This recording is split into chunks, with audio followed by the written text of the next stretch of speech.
Welcome to podcast 167. Hey, I'm laughing with you. So I'm just going to keep going at this intro. Okay, so she's made fun of me like 17 times during the... Okay, so welcome to podcast 167. We are not yet inclusive enough in construction, so let's have a discussion today. Stay with us. Welcome to Elevator Construction Podcast. Okay, bye. Okay. This is the Elevate Construction Podcast, delivering remarkable content for workers, leaders, and companies in construction wanting to take their next step. Get ready to step out of your comfort zone with Jason Schroeder as he encourages you to do better, live a remarkable life, and expect more. Let's go. Okay, welcome everybody. Today we're going to talk about your favorite subject, unconscious biases. So we're going to have just a fantastic time today. This is a super generally, widely accepted topic that everyone's going to be super happy with. Please stay with us today. We got some great content. So I got my wife here with me. Say hi, Katie. Hello. So we've realized she's come to no, I'm going to cut that one. Oh. No, but seriously, folks, we are gonna talk about a very serious topic today. So, first of all, hope you're doing well. We hope you're gearing up, getting ready for Christmas. Today's a Monday, and we hope that just everything's going well for you. So, our topic again, I said it, but is that we're going to talk about inclusion. We're going to talk about unconscious bias. We're going to talk about diversity and some things that, quite frankly, are a little bit personal that have happened to me and that Katie has helped coach me through and that we would do well to know in construction because it's going to help us all out. So, like I said, unconscious bias, inclusion, having appropriate behavior in construction because we just don't always have that. And by the way, I know I'm talking fast, but you're just going to have to butt in here whenever you want. But in construction, we're just not great about it. And I've seen people and been around people who have been terminated, suspended, corrected, who've made inappropriate comments, and it has affected other people on the team. And there's no reason that we should have these things in our industry. We kind of have a bad name, I think, that we need to make better. We need to be more inclusive of women and minorities and all sorts of social classes. And so I can tell you a little bit about my story and some things to look out for. Anything you want to say? No. Okay. You've been doing a lot of reading. What's the book that you just read, by the way? It wasn't it Nelson Mandela, Long Walk to Freedom? Yeah. So I was really inspired by some of the things that she read. This has just been on our mind lately. Obviously, there's stuff going on across the nation that will bring our minds more to it. But let me just start out by saying, if you're put off by what we're saying so far, please don't be. What we're going to do is give some advice that will help everyone be successful, that will improve construction, and isn't going to get political. Meaning this isn't anything like that. It's just how can we show up more professionally on a day-to-day basis in construction. So first of all, before we begin, I want to talk about what am I excited about. Right now, there are some clients that have scheduled some upcoming boot camps. We have a boot camp for planning and scheduling that's going to happen in February. Another boot camp for superintendents that's going to be scheduled in March. And then some other boot camps actually that we're discussing, and I'm going to get some proposals out here pretty soon. So don't miss out. If you have a need for training field engineers or supers or anybody in construction, workers, foremen, anyone, please let us know. We can help. They're absolutely over the top fantastic. So 2 more things before we begin. One is a bit of feedback from one of our listeners. He said, "Good morning, Jason. First, I want to say thank you for putting these podcasts out there for us. I'm a senior superintendent, and I started listening to your season 1 episodes, meaning episodes 40 through 50. I think you got started on 50, and I find them very interesting and very helpful." So he goes on to ask for some things that we're going to send him back by email, some content, some PDFs, very cool stuff. So thank you for you who sent out this feedback. This is a payday for us. So why don't you, who was that? Well, I'm not going to say his name. Why? Well, because then I'm calling people out. Then they'll start giving me like nice comments. But they might like to hear their name. Okay. Well, if you want to hear your name, please let me know. I'd kind of rather you prove me right instead of Katie. No, I'm just saying, like, if you're giving a shout out, like, thanks for the feedback, you might want to put a name with that. Okay. I feel like. I'm on it. I don't know, just a suggestion. Yes. So Katie owns 51% of the business, and she's always like, I'm 51% coming at you. Anyway, that's so funny. All right. Are you done? Okay, good. I'll get on it, boss. I'm just kidding. So what are some of the things that are changing in the construction industry? Well, it actually ties to today. It actually ties to today's podcast.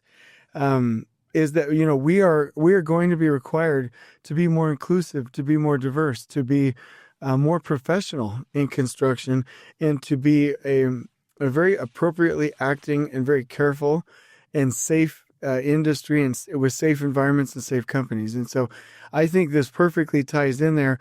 The days of, you know, the salty superintendent throwing down his or her hard hat, and let me be honest, it's his hard hat. Throwing down his hard hat, cussing at people, you know, possibly even throwing out racial slurs, not being inclusive to women, things like that. Those days are over, and they should be over, because we need to have as much diversity as we possibly can. And actually, let me just start out by repeating something I've said before. And this has actually been studied. If you go into a hospital and you take a team of white male doctors, and then you take a team of doctors, male and female, all of the same race, and then put together another team with of a diverse team, male and female, different races, ethnicities, and put them in a team, and then you actually just mismatch everybody, not mix and match is what I meant to say, where you have male, female, diversity, different races, different ethnicities, but also different positions, and you put them into an exercise. The more diverse team will always win. Statistically, they will always win. And that's why in construction, not only is it the right thing to do, not only do we need to take care of people, but also it's the best thing for business. And I know that sounds kind of cold, but I'm really wanting to relate it to something that matters to everybody listening to these podcasts. Diversity, inclusion, these things are key to our success. They're key to our success. So here's our conflict. You have unconscious biases. Is that how you say it? I don't think so. Well, what would you bias? Whatever. You have biases? I don't look it up. Okay. Yeah. Okay. We'd rather just be ignorant. Yeah. Well, yeah.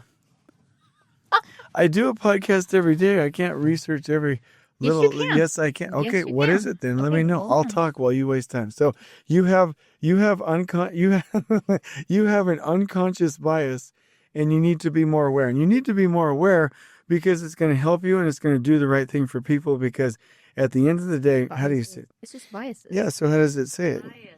Yeah, biases. Well, it's not C's. Biases. Like, that was weird. Well, yeah. It was weird. I almost had a dad joke. What if you have a bias on the ocean? Then it's biases. That is such a. People just turned off the podcast. I know. Okay, Oh, gosh. that's enough. I got 11 For those kids. of you that stayed. Yeah, we're gonna go. All right. So if you have unconscious biases, Katie, and you need to become more aware, because it will benefit your career and it's the right thing to do. I think I already said that, but anyway. So we're going to tell you a little story without saying names or getting too in depth. Do you want to kick off my East Coast story? You're like, no. Sure. Oh yeah, go ahead. Tell us how. No, please. Don't get from my side, or yeah. Don't get too specific. Okay. Well, there was a field engineer who had made some comments about different things that were inappropriate. And when Jason was out as some sort of like training position, I don't know, we were out in DC, this particular individual happened to say a couple of different remarks while Jason was present, one of which Jason laughed at. I think the second of which you corrected. Mm-hmm. But Not enough, but okay. But so the first time he made a comment about someone's appearance, I think. I think so, yeah. And then the second time, It was a female. Yes. And then the second time, I think he said something vulgar. It was something vulgar. Yeah. So when he said the vulgar thing, so the first time when the appearance was commented on, Jason just laughed. And the second time, when he said something vulgar about this girl, woman who was also a field engineer, I think, Jason, kind of scolded this person. But the entire situation was overheard by another superintendent, and I didn't handle it appropriately. I mean, situations like that need to be reported. They need to be reported to HR. They need to be dealt with immediately. And I kind of was like, and then I'm like, no, stop, not reporting it, not protecting the innocent, right? So I'm totally at fault here, and I'm being personal and open. Well, and she was present Mm-hmm. for the remarks. Yeah. And the other thing that kind of made it a tricky situation was Jason was friends with this individual. Yeah. So, and I had hired him. Right. And so there was this, I don't know, kind of a blurred line that maybe you didn't feel like you wanted to be come down on him or, I don't know. Go ahead. No, I think that's totally appropriate. Anyway, so why don't you go ahead and finish the story? You're doing a great job. Oh, it's horrible. It's I'm getting trauma. PTSD about the situation. So he had actually flown home back to Phoenix for a while, and the superintendent basically said, I want to see you on Monday. So he was a director, but anyway, go ahead. Well, you said superintendent. Well, okay. So anyway, the director called me and was like, I want to talk to you. But so I'll tell you that. Then you can say where were we? How did it feel? What went on? Stuff like that. Yeah. So here's the deal. I dropped him off. We're in DC. He's come back now to DC. He had flown home for the weekend. I was in DC by myself with 4 or 5 kids. We had 5. We had 5 kids at the time, and our oldest was probably 7. And anyways, we only had the one car, so I dropped him off at the headquarters or office or whatever it was. And I go to Target and spend a ton of money. It was Thanksgiving on, not Thanksgiving, it was Halloween. So on Halloween costumes, because we were out in Washington and we didn't have any costumes, so we'd spend all this money and just playing all afternoon. And we pick him up only to find out that he has been suspended without pay for 4 weeks. And that this particular person wanted to have him fired, but he was kind of... No, I can actually... So the other person got fired. Right. I was originally going to be suspended for 5 days. But because I didn't get it, it was changed from 5 days to 20 days. Because literally, when I'm in the interview... And this was the impactful moment. And I really like your comments on how you saw me change from being ignorant. Mm-hmm. Ignorant. No. But ignorant to my eyes being open. As this guy's talking to me, as I'm looking back to it, I did not get it. I didn't understand what I did. I'm like, I told him to stop. I didn't get that it was my job to report it to HR, to take it all the way, to be willing to fire him myself, to protect her and her comments, not her comments, but her feelings and her well-being, her mental and physical well-being on a project site. I just didn't get it. So I'm in there kind of arguing how I didn't do anything wrong. And I remember the moment where he did this, and man, I hated that guy for years. But now I kind of wish that we could do a little reunion and I could give him a hug because he changed my life. But I remember him looking down at the paper and scratching out, he had pre-written down 5 days suspension. He scratched it down and wrote 20. And that was devastating because for us back then, and it might not seem like a lot, but that was $8,500 back then with our small family. That's when we started racking up credit card debt again. I mean, that was a horrible, horrible experience. But the problem is I didn't get it.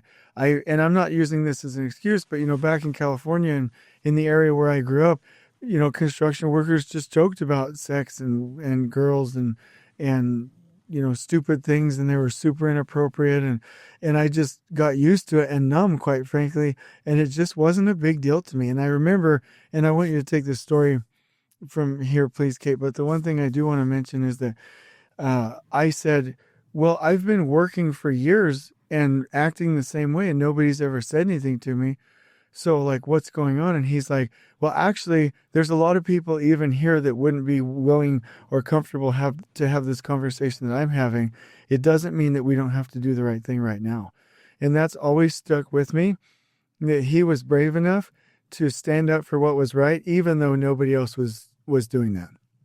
And I needed to be corrected. And it was a super impactful moment for me. So can you kind of describe, like, from there on after what happened?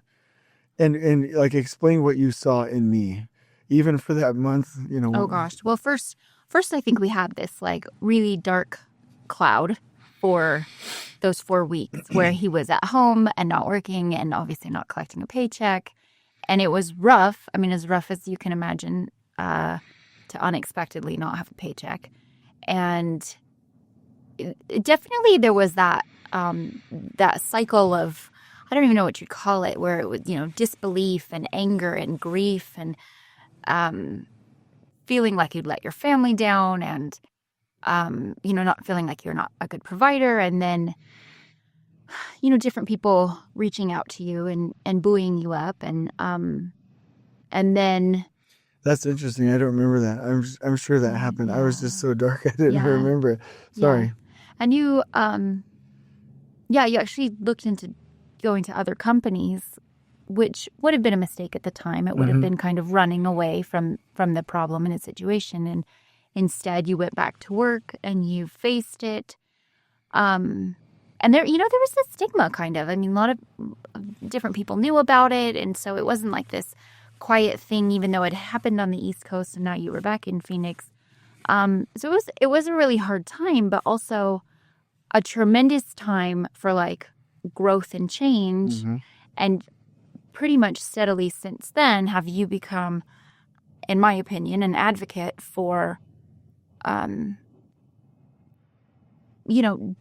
just doing the right thing.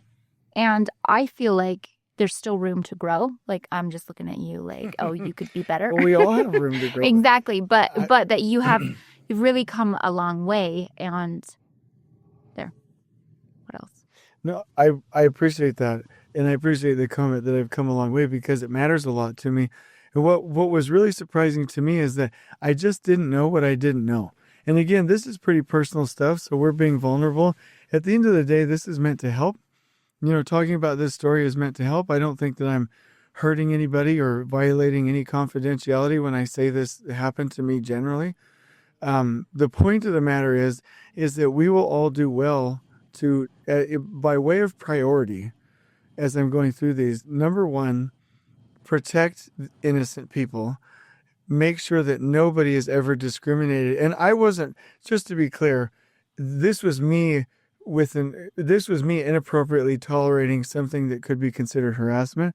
I've never had a problem with discrimination, but it's about preventing harassment, discrimination, lack of equality, or unconscious biases, right? And so and then at the third goal, after all those are done, is there's no reason somebody should have to go through that pain. Why not learn now? Why not learn from this podcast to have better behavior, right? I remember were we trick-or-treating before or after this happened? After. After. It was that same evening. Yeah. So I remember the feeling in my gut and just the negativity and the horror. Like, if somebody asked me to describe hell, I would describe the feeling that I had while I'm like faking trick-or-treating with my kids after this happened, and then driving home. It took us 4 days. 4 days. 4 days in a vehicle to drive home. Oh my gosh, I feel so bad for you. It was terrible. Sometimes when I look back, I'm like, ooh, she stayed. That's kind of a surprise. I wouldn't have called that one anyway. Well, and the thing about Jason is when he's in a funk, like, it's so hard to, like, I have to try so hard to pull him out of it. So if you can just imagine a road trip in a vehicle rented by your employer using the employee like gas card, and knowing that every dollar we spend basically is going on this company property and they've just suspended you, and the hotels that you're staying at, the company's paying for it. Like, it was just this really awkward situation. And then on top of that, Jason's in a terrible mood for 4 days. We've got 5 kids in the car. We're basically like eating so much Halloween candy. Like, it was just a nightmare. It's something you see in the movies. Yeah. It is totally garbage. So, man, but at the end of the day, to Katie's point, like it triggered my mind to be in such a better spot. If there are people that need to be corrected or terminated, I have zero fear of doing so because I know the benefit that it had on me to go through such a gut-wrenching experience and to get my mind right. I don't have any issue standing up for things to protect the innocent or do whatever, make sure that I'm advocating proper behavior when the time comes because I'm just used to it. I've seen it. I have seen what it looks like now. And I just want to make the point is that you don't know what you don't know. And that's not an excuse. And that's, again, why we're doing this podcast, because there isn't any excuse.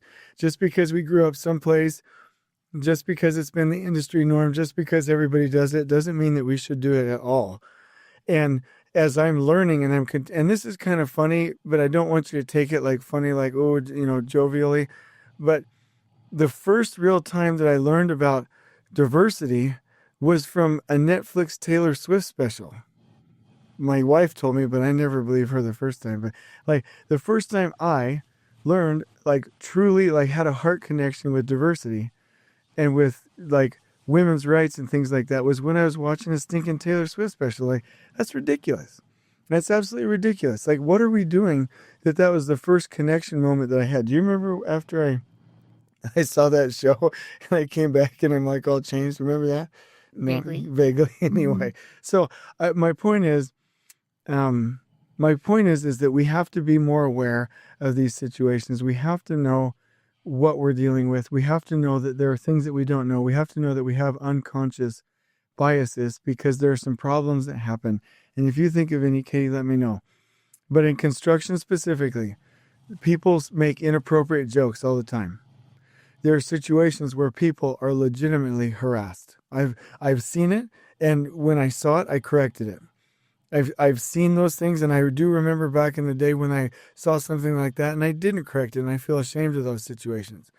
There are situations, and I've personally never seen this in person. I've seen offensive content on social media, but there are people, and I've heard of things like this happening where they're discriminated against.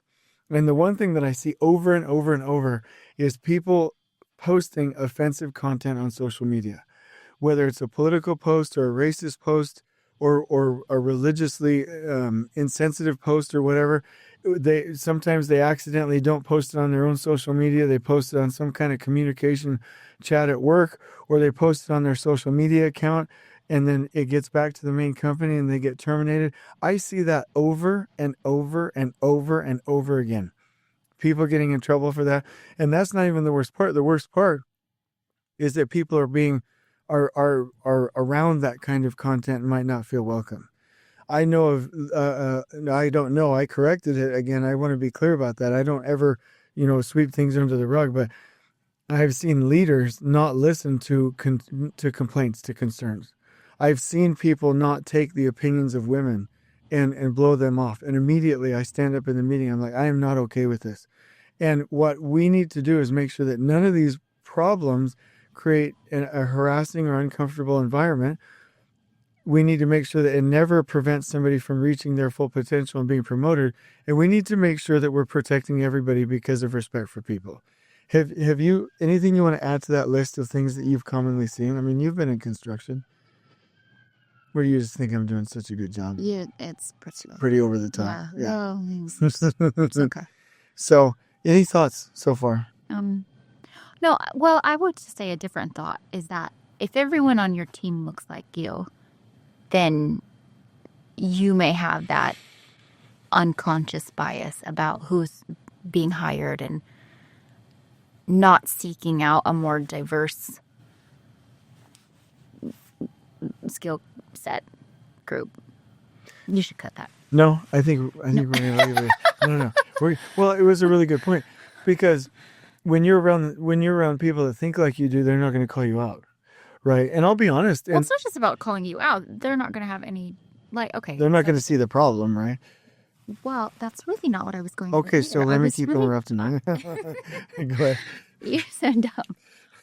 What I was really trying to say is that if it's just the same, group of people, then you're not going to get any like diverse opinions or experiences, and that's that, kind of, I don't know. I'm not just like making a broad assumption here. I'm just saying, like, the more diverse your group is, and then you have, all of these different backgrounds that you can pull from, which I think can be problematic in construction management.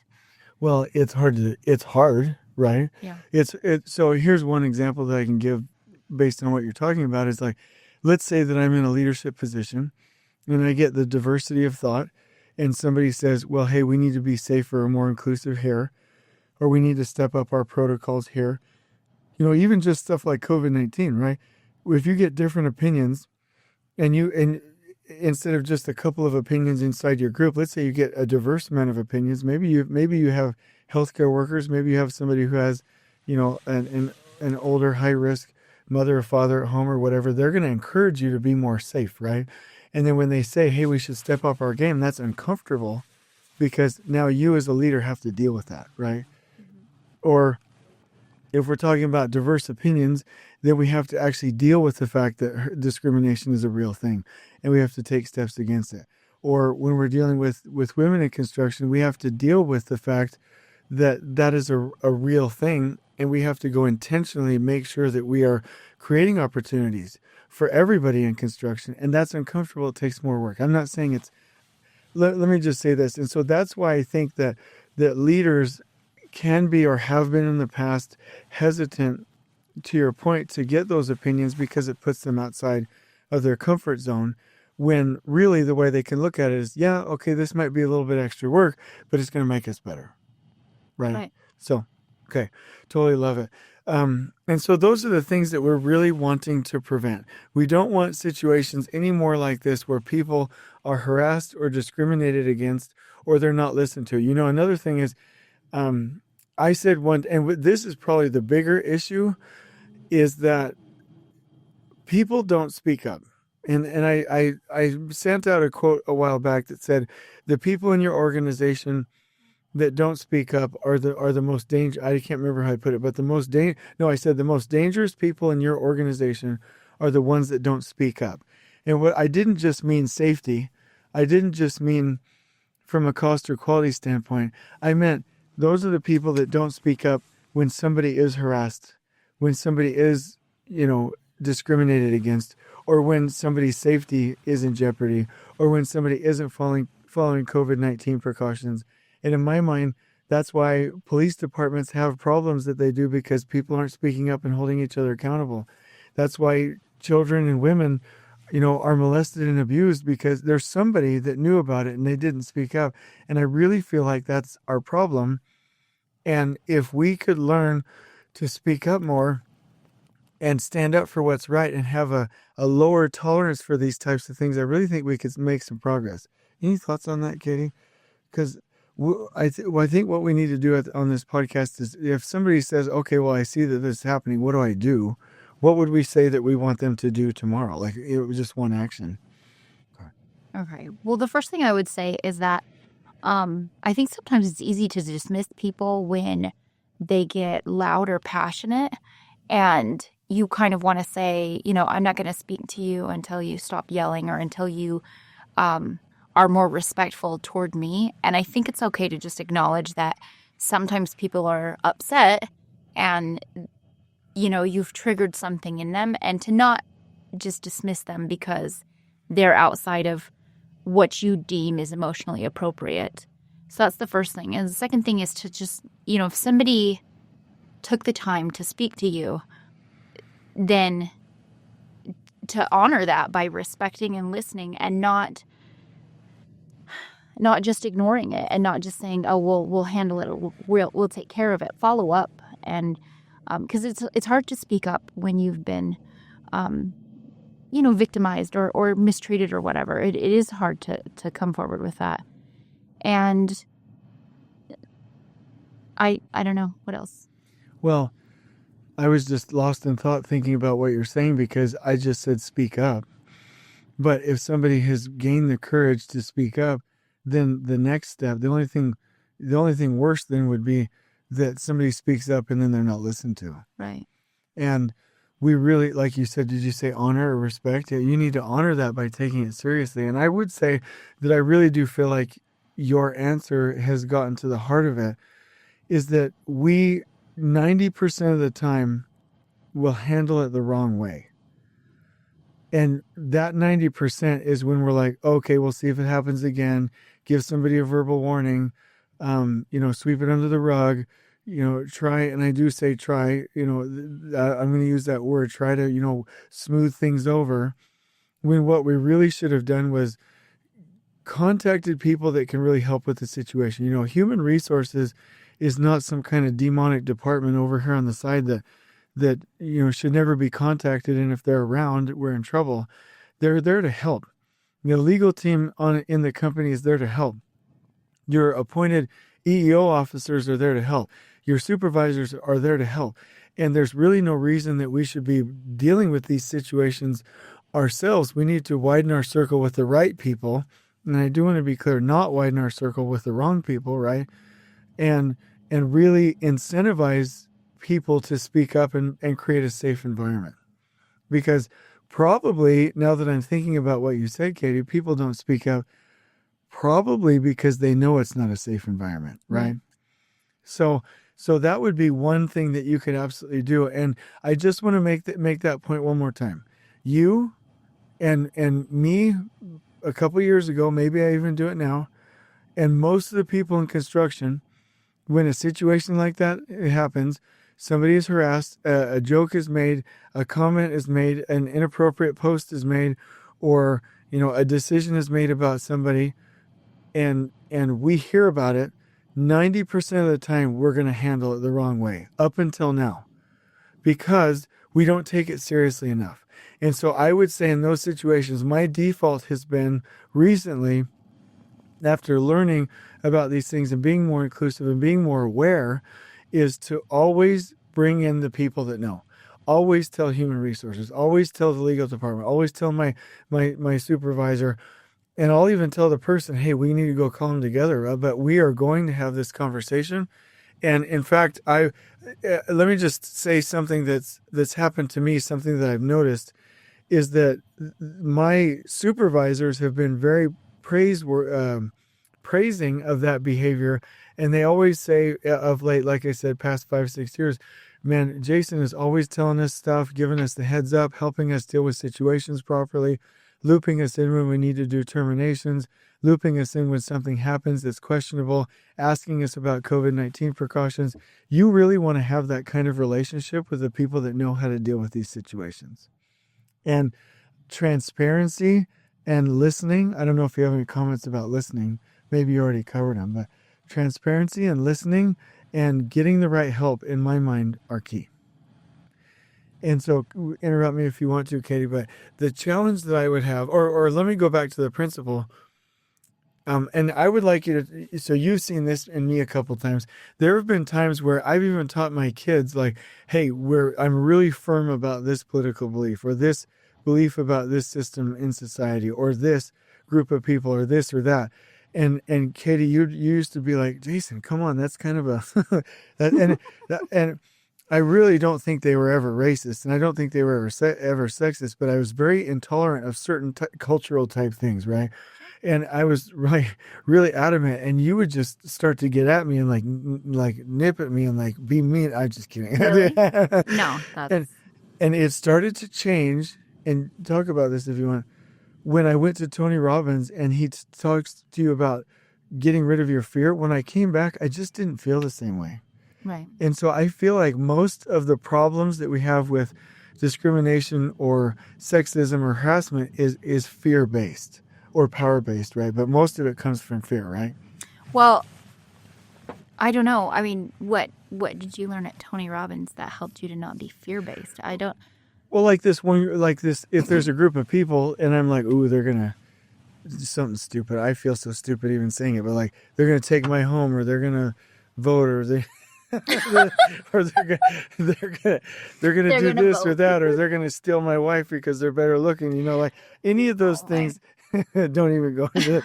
But you know, all of the ooh, I don't know about this group of people comes from fear. You know, I'm thinking about Frankenstein right now. You know what I mean? I used to be the guy with the pitchfork. Like I don't understand this thing, so I'm gonna come at you with a pitchfork. Right. So anyway, any thoughts with that? Probably just thinking back to stuff that Brene Brown has written about that, power is not, it's not finite. There's not one set amount of power. There's enough, space and There's we don't have to have a scarcity mindset, right? right. Most of the things we fear are going to happen are going to happen. And there's plenty of money and space, like you said, and opportunities for everybody. And so let me just go on a rant there, and you please interrupt me and kick me on the shin. But like, I remember when Hensel Phelps, and I'll mention their name because they've done such a good job, where they said, we're going to intentionally hire women. Right. And I remember, I think I handled it poorly back in the day, and I'm going to blame it on my upbringing, not me. But like, I'm like, well, wait a minute. What, that doesn't create equal opportunity for us guys. Does that mean you're just going to take my jobs, right? So I'm not acting right out of fear because I live in a scarcity mindset. And the other day I saw a post that said Hensel Phelps is the #1 female employer in the United States. And I don't even work there anymore, but I was like, oh my gosh, I'm so proud. Like their intentionality behind this and constant messaging. And even in the face of all of us white males that were like, maybe a little bit disgruntled. No, not maybe a little bit, like disgruntled that somebody could, for once, have preferential treatment or even equal treatment as me, right? In the face of that, they did it, and now look what they've accomplished. And I like what you always say, and hopefully you can expound on it. I'm not doing a good job of kicking the ball over your side of the court, but like you said, it doesn't cost me anything, right? It doesn't cost me. That's probably what we should talk about and leave with is it doesn't, any of you listening, it doesn't cost you anything to help protected classes, to help women, to help people on their journeys, because there are people who don't have the same privileges as we do. Any thoughts? Yeah, well, it doesn't cost you anything to listen. Yeah. Maybe a bit of time. Yeah, I guess you'd have to consider what it is you're protecting by allowing someone to be, mistreated or looking the other way. Are you protecting your buddy or are you protecting yourself? Or you're protecting your own career, right? But at the end of the day, the diversity makes a company better. The diversity gets more work. The diversity makes the team work. The diversity creates more jobs, right? And that's what I'm saying. Like for anybody listening, like it doesn't cost us anything. So if you get the chance, and I'll just go ahead and say it, and I don't think I'll get in trouble. I don't even care. But if you have a chance to support a woman who in a lot of cases can be, maybe they are, maybe they're not, but can be and probably are more qualified for the position than we think, and completely deserves it, it doesn't cost you anything to support them. It doesn't cost you anything to help somebody who might be from a different economic status.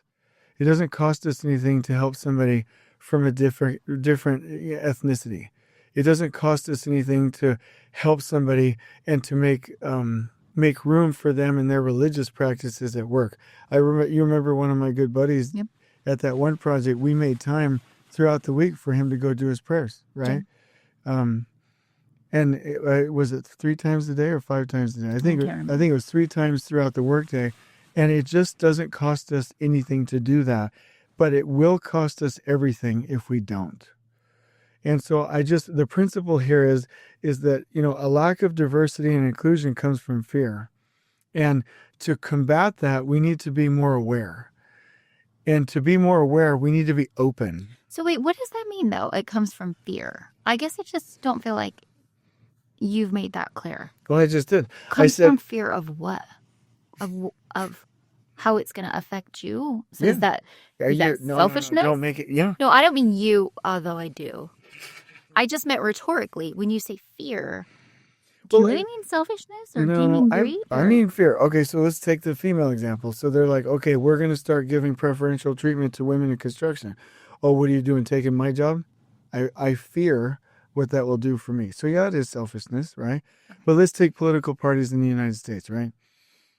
Everyone's fighting and acting stupidly because everyone's afraid that if you elect this person in office, all of a sudden, A, B, and C are going to happen, and we are fearful about what it's going to do to affect us. Or if this party's elected, we're in fear that they're going to do ... that's going to affect our freedoms. Whatever it is, we're not having conversations because we're demonizing the enemy, which they aren't really the enemy. They're just a different perspective, right? And based on that fear, just like you... I can't believe I almost said that. I said, just like in Star Wars, fear leads to anger, anger leads to hate. I've lost you here. Anyway, but like that's what I'm saying. So use whatever word you want, can you? But Okay. Well, I just felt like it was unclear because like nobody walks around saying, I'm scared. I just wanted to be clear.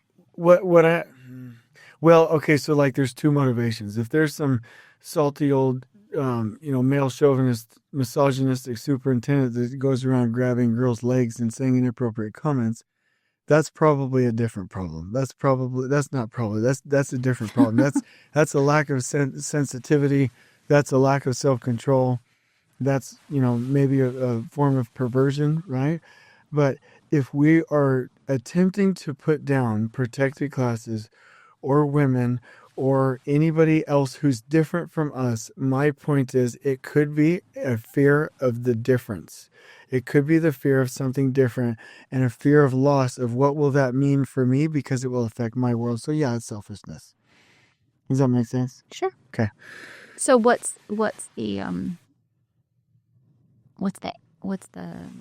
How do you combat it? well, yeah. Well, I would say go to Tony Robbins. But, no, well, once I realized that there was, but here's a good point. Somebody said, and you told me about that book. So Katie gave me this great book called, what was the Confidence Gap. And I think in the book, I'm certain in the book, there was a story where somebody said, put salt in a cup and then taste it. What did that salt do? Well, it made the water bad. It's ruined. And then put the salt in the lake. What happened to the lake water? And I'm assuming it's pretty clean water, but the person said, well, it tastes just like it did before. The point was if you give something space, right? So with our fears, if we are so focused on them that that's all we're dealing with every day, then it's going to taste pretty salty. But if we give our fears, say, hey, you can have this space in my life over here, you go over there, but I'm not focused on you, right? Then we can have a wide enough space and rechannel that fear to energy and to better pursuits. So it's not exactly the same thing, but I would also say that once we realize that there's plenty in this world to go around and that we're not in a scarcity mindset, also your fear becomes smaller. Not only does it have a wider space, but it becomes less. And we can focus on the opportunities and building each other up and the opportunities that we have to build each other up instead of the possible negatives. And so what I would say is I think your concept that you taught me of, we don't live in a scarcity mindset is the key. I think we have to realize that we're only going to have more jobs, more money, more success, better teams, better everything, the more diverse and the more space we give to other people and differing types of thought. What do you think? Yeah. I'm putting you on the spot. No, I think that's accurate. Okay. Go ahead. No, No, you. I don't have anything to add to it. I feel like everyone's going to be like, he talks so much. And What's your podcast? Okay, thank you. I'm just kidding. So let's go back through this. A lack of diversity, as Katie just sanctioned and agreed with 100%. A lack of diversity and inclusion comes from fear. We have to be more aware. We are more aware when we're more open, right? And when we ask for help when we need to, and when we learn, we need to take these trainings and these things that we hear about seriously. And we need to stop Now, if there's inappropriate content on Facebook, like I block people all the time, but we can't metaphorically just block out or unfriend people on Facebook, the Facebook of life, when they don't share the same opinion. We need to be able to hear those other differing types of opinions and bring around us more diverse opinions so that we can be more well-rounded and have better insights to what's really going on. Because usually it's not the right or the left or the yin and the yang. Usually the truth lies somewhere in the middle, and the better we come closer together, the better off we're going to be. And the measure of success, I think, with situations is it doesn't matter if I think it was offensive or if I think it was unsafe. It doesn't matter if I think that if it was harassing or if I think it was sexually or harassing or discrimination, or if I thought, or if I. We need to ask ourselves, what did they think? Could it be harassing behavior or inappropriate behavior or unwelcome behavior to somebody else? And when that occurs, we need to trust the system, because everything good thrives in transparency and in the light, and nothing. And I need your backup here on this. Like, nothing ever was solved by sweeping it under the rug. Nothing was ever solved by keeping it in the darkness. Nothing was ever solved by keeping it behind the closed doors. Nothing was ever solved by not telling somebody. You know what I mean? We need to trust the process and make sure that we're keeping everything out and open and in the light, is my opinion. And the current condition is we just don't do that. And we don't do that in construction, and it's hurting us. And so my challenge, and I'm going to signpost this for you, Katie, I would like you to give any kind of advice to anybody listening after I give a couple of these. In fact, Rapport Leadership International does a really nice diversity training. I'm going to pay for that this year in 2021. Any diversity training that I can get my hands on, I'm going to do it. And I would recommend to you, when you get that from your company or HR or whatever, pay attention to it. And in some cases, you might even need to run your team through it so you're more inclusive. I would encourage you to be more open-minded, to quiet your fears and not focus on it, and focus on opportunity and inclusion, and understand that life is about respect. It's not about fighting with other people. It's not about, feeling heard. It's about listening first and respecting other people. And so what advice, Katie, would you give, or should we give, to anybody listening to this podcast so that they can take their next step? I would say that when you're building a team, reach out for diversity and try and get different opinions to complement, the work that you're doing. And let me give you the definition of unconscious bias or biases. A bias is a prejudice in favor of or against one thing, person, or group compared with another, usually in a way that's considered to be unfair. Biases may be held by an individual, group, or institution and can have negative or positive consequences. And so unconscious biases can be social stereotypes about certain groups of people that individuals form outside of their own conscious awareness. And I know this is true. And everyone holds unconscious beliefs about various social or identity groups, and these biases stem from one's tendency to organize social worlds by categorizing. Why don't you give an example of that? Of an unconscious bias? Well, yeah. So I have an unconscious bias about men who don't work. Like, I hope nobody doesn't have a job. But if there's a man who doesn't work, like I was taught and I was brainwashed. I was literally brainwashed by my dad. If I didn't work hard, I wasn't loved. So if I see a male not super worried about having work, like I automatically think they're a piece of beep. Like I did my own beep. Anyway, I loathe people like that. And that's a conscious bias now, but it used to be, well, no, hold on. I'm fixing it, Katie. No, you're fine. Anyway, but it was an unconscious bias until I realized it. Okay. I realized I have a problem with males that don't work and support their families. Okay. But there might be disability there. There might be some mental health issues there. There might be a lot of things. I'm not being charitable and kind by just automatically having a bias. And what does it say over here? Prejudice in favor or against one thing. So I, Jason Schroeder, have had in the past a severe prejudice against a male that does not work and support his family. Yeah, well, I'm just looking at your notes here, and you can have, so it's listing characteristics that are subject to bias, things like age. So do you see that at work? People that are discriminatory because somebody's a crusty old superintendent. I mean, Yeah. I've never heard you say that before, but I call him salty, but okay. but honestly, yeah. So When are you you biased against old no, people? I'm not 'Cause it biased kind of against old sounds like people. you're an No, ageist or something. no, Okay, I'm not. I'm just checking. What I'm saying though is that the automatic assumption is if somebody is older and has a lower position, oh, they're not capable, or they're not smart enough, or Sure. they need to be retired, or whatever, and that's just not true. You know what I mean? Like, and that's something that's really easy to get. Gender, we've already I'm sending your thumbs. No, you're fine. But so, what about sexual orientation or religion? Have you ever seen that? So that's a huge one. You know, honestly, Really, 100%. religion or sexual orientation? Well, I've seen more with the sexual orientation. You know, like, and just so you know, Katie and I are super, super, super religious. And no, we are, like, we're so righteous. I'm just kidding. We're not righteous. We got all kinds of problems. But like, we're super, super churchy. But we have so much space for understanding love and acceptance of anybody of different sexual orientations or thoughts or persuasions or whatever. I mean, I don't know where, I don't know if you taught me that or if I learned it by growing up in California or whatever, but like, I hold my religious beliefs comfortably at the same time as I accept 100% and love 100% without any reservations people that might be homosexual, people that might be bisexual, or any of the other classifications. I have zero issue with that, and I just grew up that way. I don't know why. It's just not a big deal. But you've seen it.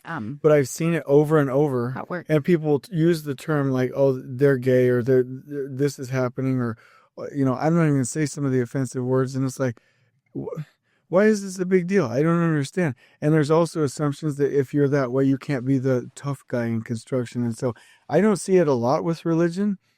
I've seen it a lot with religions that are more visual. You know, I talked about my friend who prays throughout the week, and you know, we made lots of space, or just every space we could imagine for him, and asked about it. I've been to mosque with him. Like, it's just absolutely fantastic. But I don't see a lot about religion, but I do see a lot of bias and, quite frankly, prejudice against sexual orientation in construction, and that shouldn't be the case. You know, whether somebody believes it or not. See, that's the thing that I think people get tripped up on.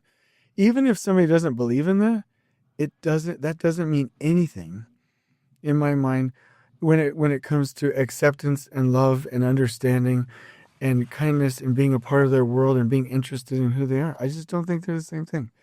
I don't think you have to tie those things together.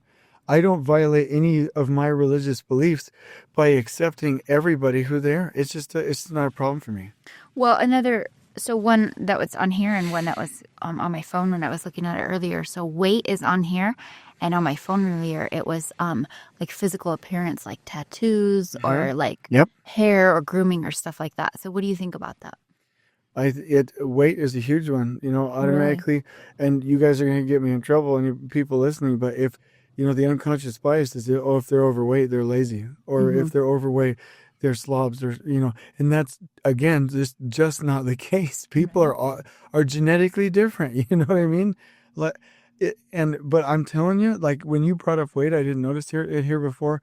Huge prejudice against that in construction. Okay, what about like grooming or tattoos?